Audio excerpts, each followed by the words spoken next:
하나님의 말씀은 마태복음 18장 23절부터 28절 말씀 같이 읽겠습니다. 시작. 그러므로 천국은 그 종들과 결산을 하던 어떤 인부가 되니 결산할 때 10,000달란트 빚진 자 하나를 데려오니 갚을 것이 없는 자 주인이 명하여 그 몸과 나라와 자식들과 모든 소유를 다 갚게 하니 그 종이 엎드려 절하며 이르되 내게 청소서 다 갚으리라 하거늘 그 종의 주인이 불쌍히 여겨 놓아 보내며 그 빚을 평강하여 주었더니 그 종이 나가서 자기에게 100데나리온 빚진 동료 한 사람을 만나 붙들어 목을 잡고 이르되 빚을 갚으라 하매 아멘. 28절 말씀까지 읽습니다. 분자 대로행이라는 말씀의 제목으로 함께 은혜 받기를 원합니다. 새 정부가 들어서서 이전에 하지 않았던 일 중 가운데 새로운 일을 하나 했죠. 그 중 하나가 뭐냐면 대통령께서 국무회의를 하실 때 생방송으로 그걸 진행하게 해서 모든 국민이 국무회의를 다 방청하게 하고 또 각 부처 실무회의, 그러니까 각 부, 산업부, 교육부, 무슨 부서든지 그 실무회의도 다 대통령 주관하는 회의는 방송을 해서 생방송을 해서 볼 수 있게끔 했습니다. 저도 관심이 굉장히 있었습니다. 도대체 국무회의는 어떻게 하는 걸까? 무슨 내용을 가지고 회의를 하는 걸까? 하는 것이 궁금해서 간혹 보고 또 이렇게 하이라이트 되는 부분들이 방송에 나오거나 기자에게 신문에게 노출될 때마다 유심히 봅니다. 얼마 전에 민간 기업 사장 출신인 장관께서 대통령과 회의를 하면서 건의했던 내용이 대통령의 눈과 귀를 반짝반짝하게 하고 5분 초에 당장 실시하라는 그런 동의를 얻게 되어지는 정말 획기적인 건의 하나가 있었습니다. 그 내용은 즉슨 요약하면 이렇습니다. 30% 가짜 일 줄이기 프로젝트였습니다. 30% 가짜 일 줄이기. 민간 회사에서 사장을 하시다가 공기업 이 기관으로 와서 일을 하다 보니까 여기 쓸데없는 일들이 많다는 거예요. 그 쓸데없는 일을 줄이면, 가짜 일을 줄이면 일의 효율이 올라갈 수 있겠다 하는 취지로 3가지 정도 예화를 들었습니다. 제가 말씀을 드리면 이런 것입니다. 장관이 퇴근하지 않으니까 그 안에 있는 사람들이 줄줄이 퇴근을 못하더래요. 그리고 집에다 전화 걸면서 이렇게 얘기합니다. 여보, 오늘 야근이야. 이렇게 전화를 하더랍니다. 쓸모없는 일이죠. 굳어진 기계 문화입니다. 두 번째 이런 예화를 들기도 했습니다. 너무 쓸데없는 보고서가 많다는 거예요. 보고는 열심히 하는데 이건 종이 낭비고 시간 정력 낭비지 이런 보고를 왜 하나 하는 그런 보고가 많더라는 거예요. 세 번째는 쓸데없는 행사가 많더라는 거예요. 그게 다 국민의 혈세로 그 행사가 진행되는 건데 그 행사를 도대체 왜 하나? 보여주기식 행사는 대통령도 하지 말라고 하셨는데 너무 행사가 남발되는 거라는 겁니다. 제가 시흥시에 살면서 시의 여러 가지 일에 관여를 하다 보니까 시흥시에 이렇게 축제가 많은 줄 몰랐습니다. 우리 동네에 있는 축제도 여러 가지 축제가 있더만요. 우리 농곡동북감도 조남동대도 무슨 나오기 축제, 무슨 축제 이렇게 있어요. 무슨 축제가 이렇게 많은지, 그러니까 이름만 붙여서 우리가 낸 세금, 그 세금을 가지고서 그 축제를 기획한 사람들이 세금 따먹기를 하고 있더라고요. 저게 무슨 효용 가치가 있을까 하는 생각이 들 때가 저도 많았거든요. 그래서 제가 속으로 그런 생각도 했습니다. 아니, 저 돈은 눈먼 돈 같다. 저거 기획안 낸 사람이 먼저 잡아가네.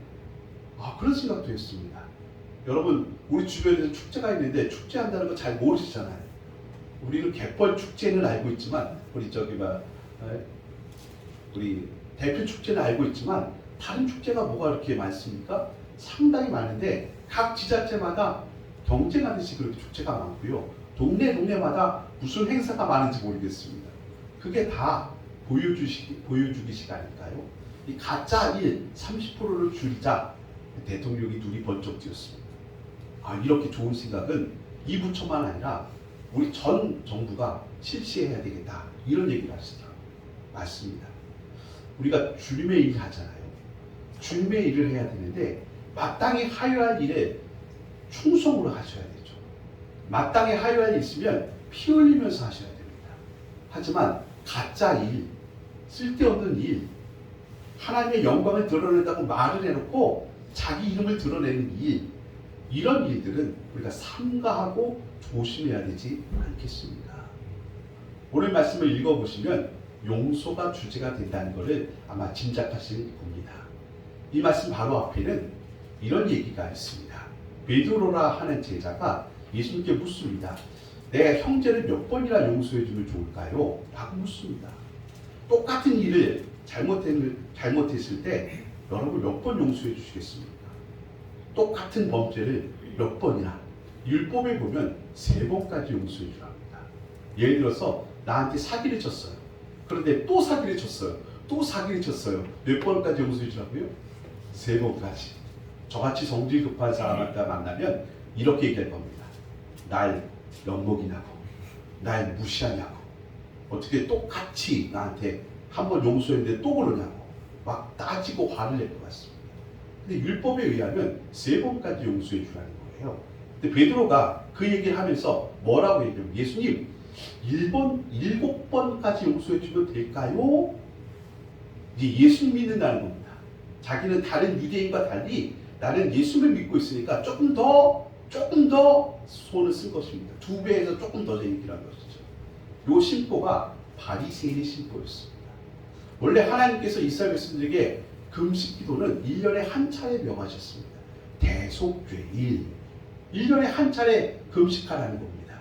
그런데 이스라엘 백성들이 한 차례 갖고 되겠어? 쟤는 한 번 해도 나는 2번을 해야 되지 않아? 상반기 하반기. 그러니까 어떤 사람들이 또 얘기합니다. 2번 가지고 되겠어? 한 달에 한 번을 해야지. 매달 한 번씩. 그러니까 또 말합니다. 매달 한 번 갖고 되겠어? 일주일에 한 번씩. 바리새인들이 또 이렇게 얘기합니다. 일주일에 한 번은 안 돼. 우리는 쟤네들보다 더 열심히 해야죠. 어떻게? 일주일에 2번. 그래서 굳어진 게 일주일에 2번이었습니다. 여러분, 그건 어떤 경쟁과 열심, 하나님을 향한 사랑, 이런 것이 바탕이 돼서 한 게 아니라 자기 의를 드러내고자 하는 욕심으로 시작된 내용 아닐까요? 베드로도 똑같이 얘기한 것입니다. 율법인 3번, 이거 예수님도 알고 베드로도 알고 있습니다. 그런데 베드로는 그래도 우리는 쟤네들보다 구별된 예수님의 제자이니까 우리는 7번쯤 하면 되겠습니까? 라고 묻습니다. 근데 예수님께서 기가 막힌 답변을 주시죠. 70번씩 7번 용서해 주라. 이렇게 말씀하십니다. 490번만 하면 되겠군요. 맞죠? 490번 대단히 많이 참은 거 아니겠습니까? 이 말의 의미인즉슨 횟수를 말하는 게 아니라 끝없이 용서해 주라는 것입니다.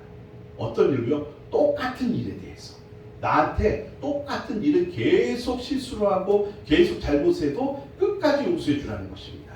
그렇다면 이 말의 의미는 우리 인간이, 유한한 인간이 할 수 있다는 얘기에 못한다는 얘기예요. 못한다는 걸 전제하는 것입니다. 그러니까 너희를 용서할 수 없는 존재라는 거예요. 너희의 힘만으로는, 너희의 의지만으로는 도저히 용서할 수 없는 존재가 우리 죄인이라는 것입니다. 그래서 이 용서를 누가 하신다는 말씀입니까? 하나님, 예수님께서. 이 용서는 70번씩 7번의 이 용서는 예수님만이 할 수 있다는 뜻입니다. 그러면 또 말씀을 고깝게 열고 삐뚤어 보는 분들이 이렇게 얘기합니다. 아싸다, 용서 안 해도 되는구나.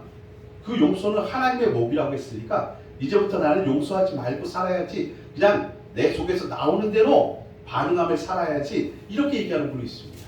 옳지 않습니다. 오늘 말씀을 이렇게 시작합니다. 1만 달란트 빚진 자가 있습니다. 여러분, 그 당시 예수님 당시의 경제 규모를 볼 때 1만 달란트는요, 요즘 환율로 따져보면 2조 원입니다. 한 분 안 놀라시는 거예요? 네. 여러분 집에 2조, 3조는 다 있잖아요. 그렇죠? 2조라는 얘기는요, 개인이 채무를 질 수 없는 어마어마한 얘기입니다. 그 당시 유대인들은 로마의 식민지였기 때문에 로마에 1년에 세금을 냈어요. 상납세가 있었어요. 그게 얼마냐면 800달란트였습니다. 그런데 1만 달란트를 빚졌다고 하니까 이건 상상 불가의 엄청난 액수입니다. 개인이 빚질 수 없는 채무액이죠. 이거 국가 채무액 아닙니까? 아무튼 1만 달란트 빚진 자가 있습니다. 2조 빚진 자. 이 사람이 하는 얘기를 들어보셨으면 좋겠습니다. 임금이 그 사람을 데려다 놓고 왜 돈 안 갚아? 라고 묻습니다. 왜 돈 안 갚아? 그럼 어떻게 해야 됩니까? 여러분 2조는 갚을 수 있습니까? 우리 그때 파산 신청해야죠. 아니 어떻게 2조를 갚아요? 이건 죽었다 깨도 못 갚는 돈 아닙니까? 근데 이 사람이 이렇게 얘기합니다. 우리 본문의 말씀을 한번 보실까요? 마태복음 18장 26절 그 종이 엎드려 시작 그 종이 엎드려 절하며 이르되 내게 참으소서 다 갚으리라 하거늘 뭐라고 했어요? 갚겠습니다라고 합니다. 이게 무슨 태도예요? 갚겠습니다. 갚을 수 있어서 갚겠습니다가 아니에요. 여러분 개인이 2조를 어떻게 갚아요? 이건 갚을 수 없는 금액인데 본인이 갚겠다고 얘기하는 것은 어떤 태도입니까? 이건 잘못된 태도입니다. 조금 전에 베드로가 뭐라고 했어요? 나는 7번 용서해 줄게요. 그거 뭐라고요? 잘못된 태도예요. 예수님의 제자라고 한다면 쟤네들보다는 좀 비교 우위에 있어야 되지 않습니까? 더 열심을 해야 되지 않겠습니까? 저는 남들보다 7번까지 용서해 줄 의지가 있고 그런 의향이 있으니까 괜찮지요? 대단하죠? 잘했죠? 이렇게 얘기하는 것은 바리새인의 태도입니다. 지금 이 사람이 임금님 앞에 1만 달란트 빚진 자가 임금님이 너 왜 돈 안 갚아? 라고 얘기했을 때 뭐라고 해야 됩니까? 용서해 주십시오. 제가 제 목숨도 제 자식도 제 전토도 제가 갖고 있는 모든 소유를 다 팔아도 2조를 갚을래야 갚을 수가 없으니 임금님 제발 용서해 주시고 탕감해 주세요. 이게 옳은 태도지. 임금님 조금만 참아주세요. 갚을게요. 이게 어찌 옳은 태도입니까? 근데 이 사람이 갚겠다고 얘기하고 있다는 것입니다. 그때 이분에게 은혜가 임했습니다. 뭐라고요? 그 다음 절에 갑자기 그 종의 주인이 불쌍히 여겨 보내며 그 빚을 탕감하여 주었다. 아무 이유도 없는데 갑자기 은혜가 임했습니다. 탕감해 주었어요. 맞아요. 자기 힘으로 갚을 수 없다는 것도 모르고 그냥 호언장담하는 이에게 탕감해 주었어요. 은혜가 임한 거예요. 그 다음 이야기가 안타까운 이야기입니다.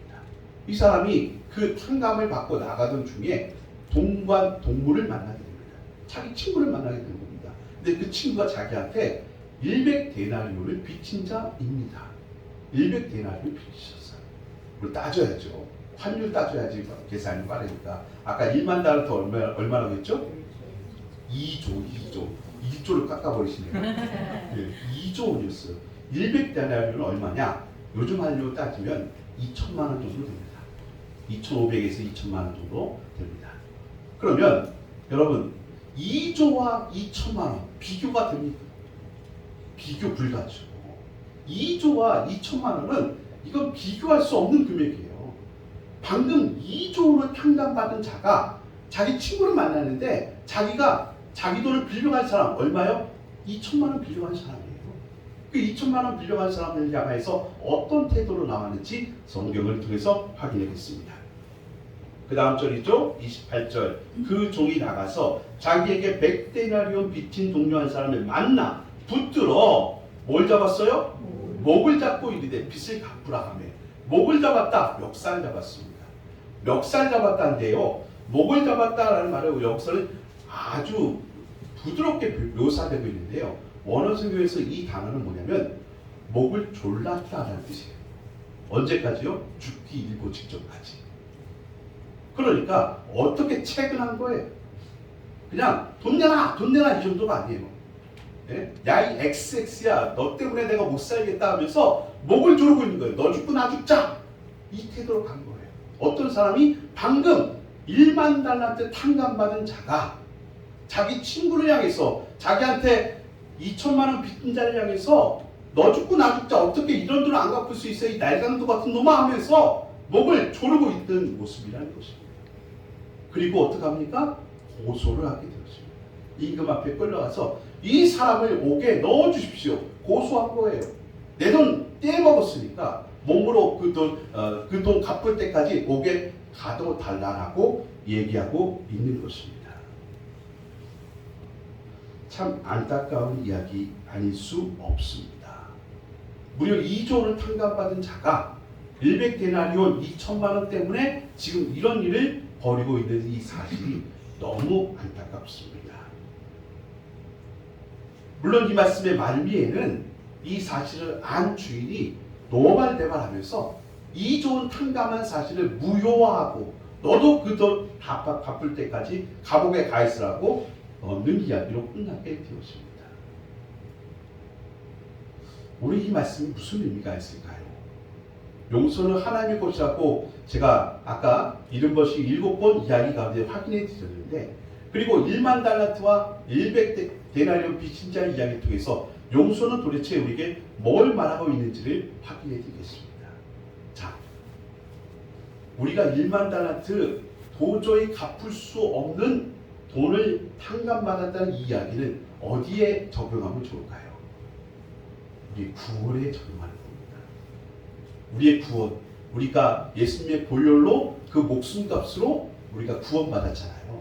그 예수님의 목숨값은 도저히 계산이 안 된 값어치거든요. 무한한 값어치예요. 예수님의 목숨값을 어떻게 계산하겠어요? 그 피값을 어떻게 값으로 나눌 수가 있겠습니까? 그러니까 1만 달란트 빚진 자라는 얘기는 예수님의 보혈로 구원받은 그런 우리를 말합니다.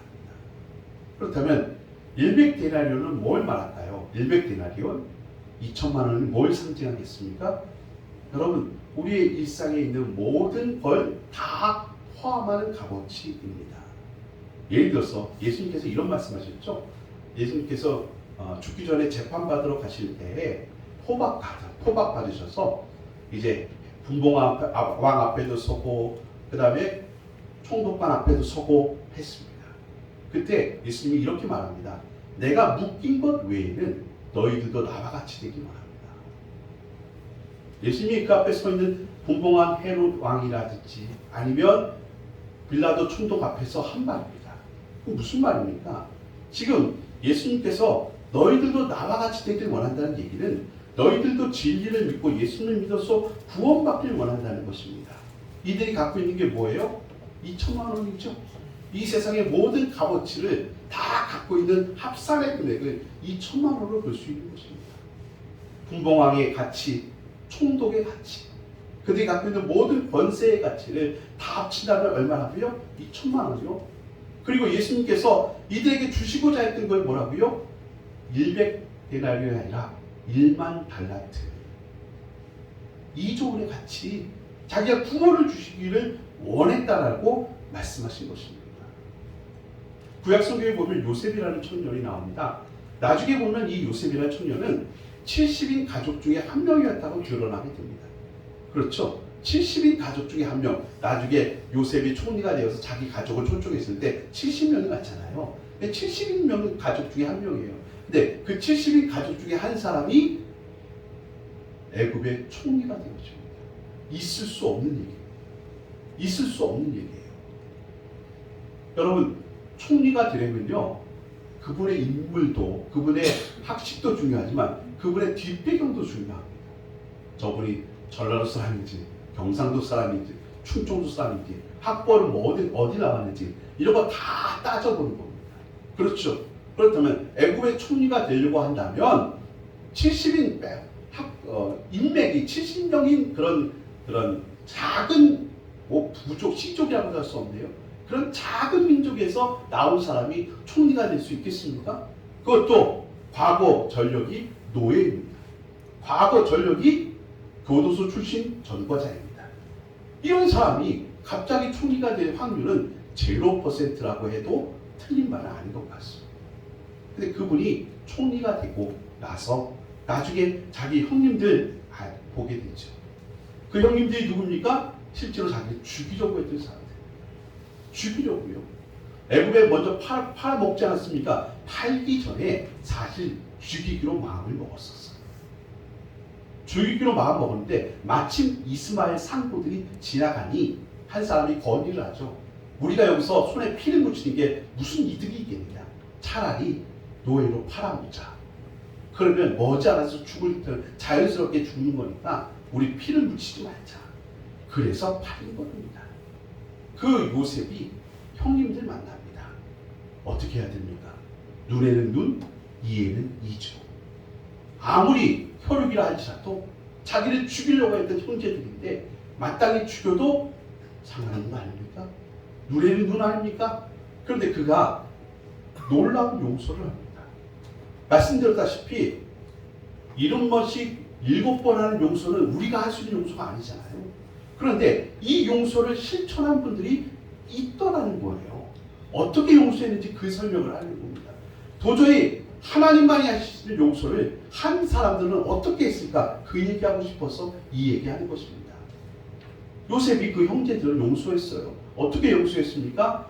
하늘을 봤기 때문에 용서했습니다. 자기와 형제들만 쳐다보면요 도저히 용서가 되지 않습니다. 아니 자기를 죽이려고 하는 사람들인데 어떻게 용서하겠습니까?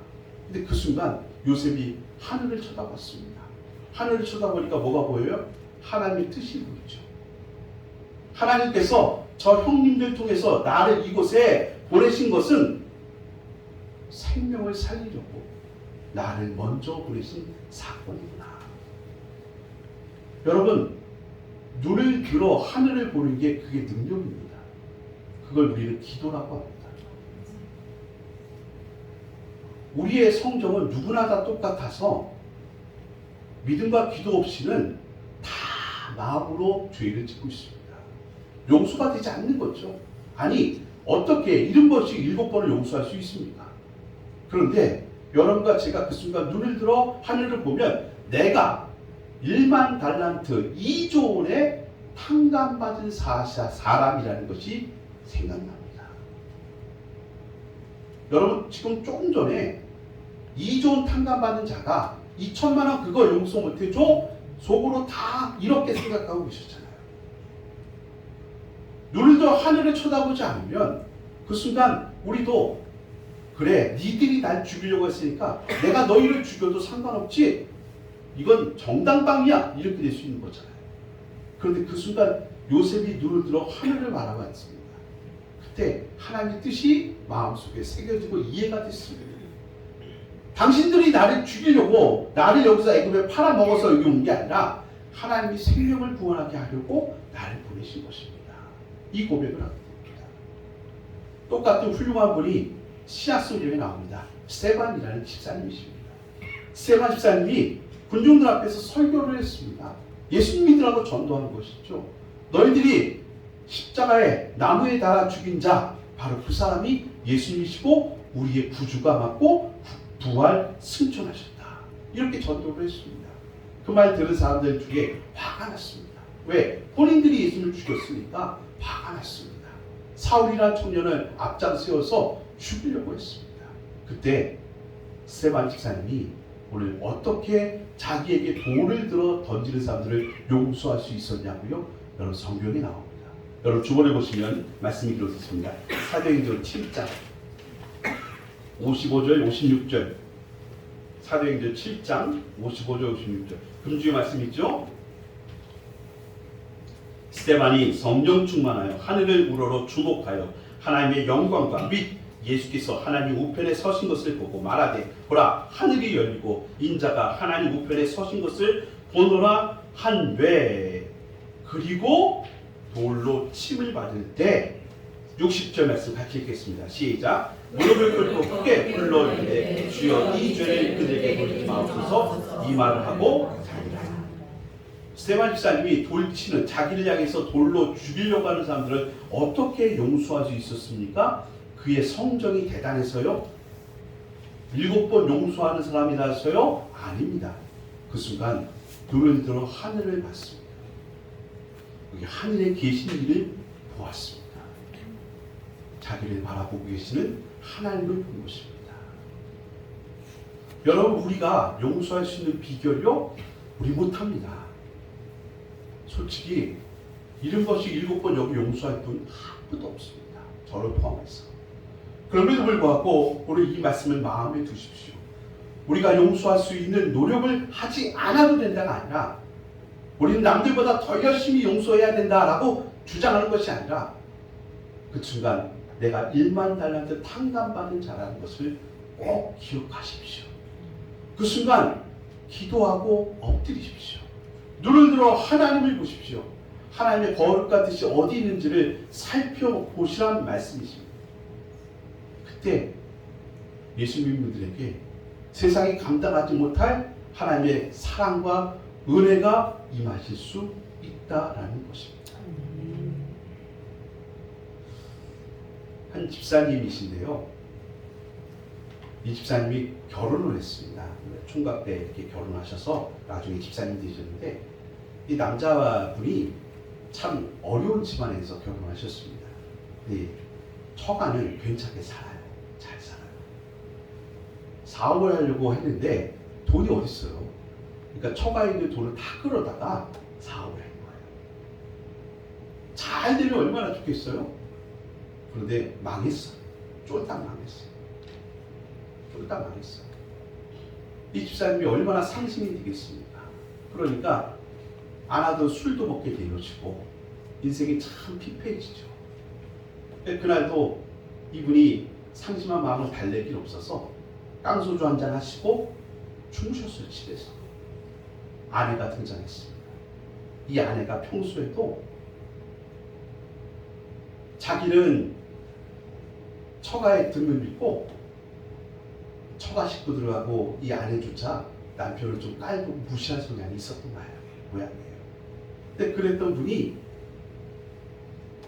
술 먹고 누워있는 남자, 그것도 교회 다니는 집사님이신데 누워있으니까 꼴 보기 싫잖아요. 그러니까 소리를 버럭 지르는 거예요.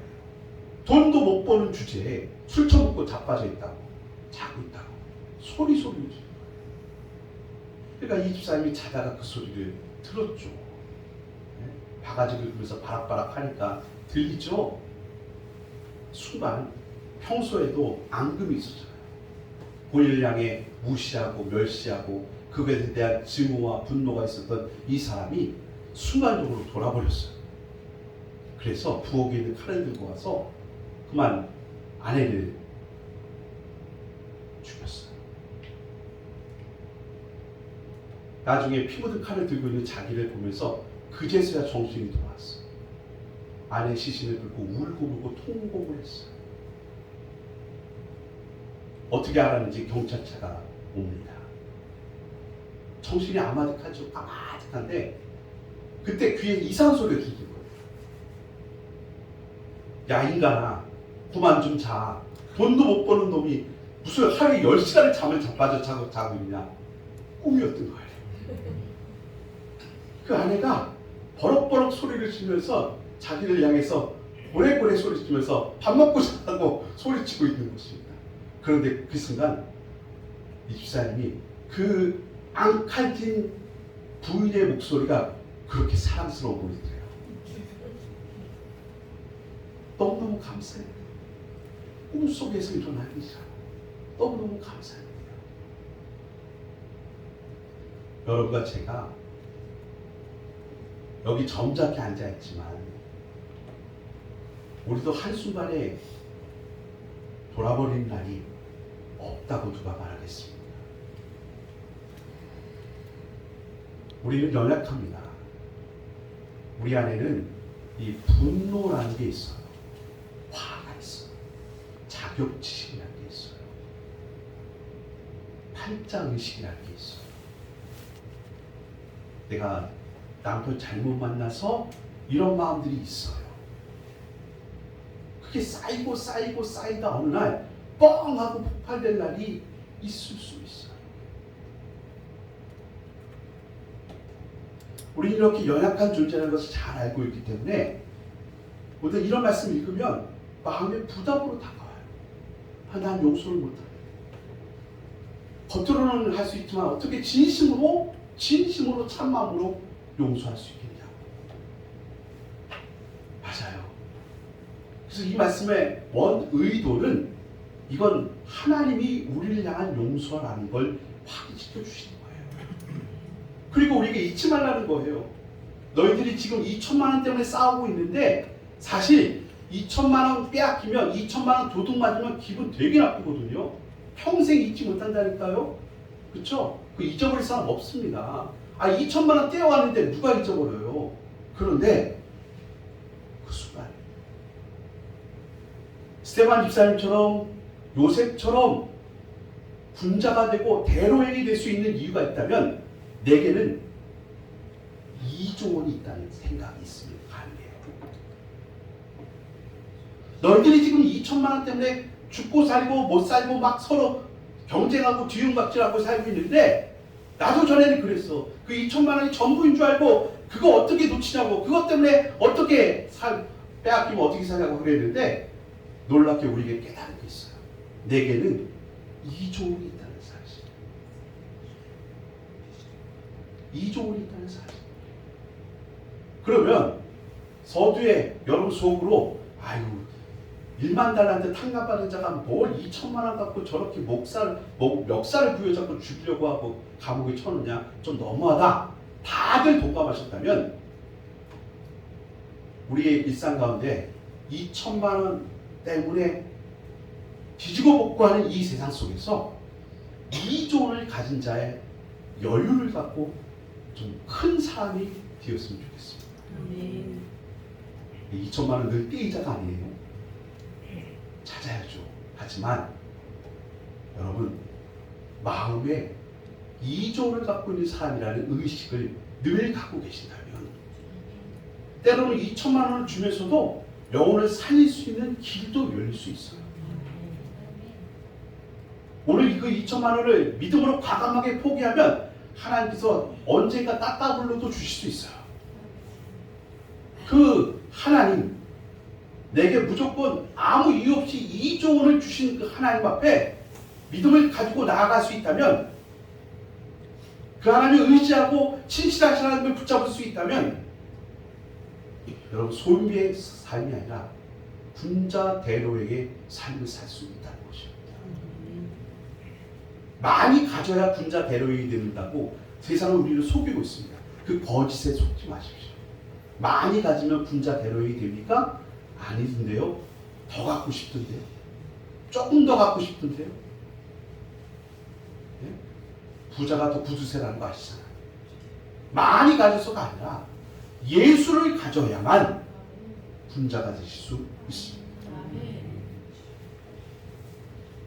그 예수를 마음에 품고 2천만 원 때문에 너 죽고 나 죽자는 이 세상 속에서 우리도 그렇게 살아가고 있지만 항상 그 마음으로 그래 나는 1만 달란트를 받은 사람이야. 그 하나님이 독생자 예수도 아끼지 아니하셨다면 내가 그 마음으로 간다면 하나님께서 그까지 2천만 원 따따블로도 채워줄 수 있어. 지금 중요한 건 생명이지. 하나님의 뜻을 붙쫓아 가는 거지.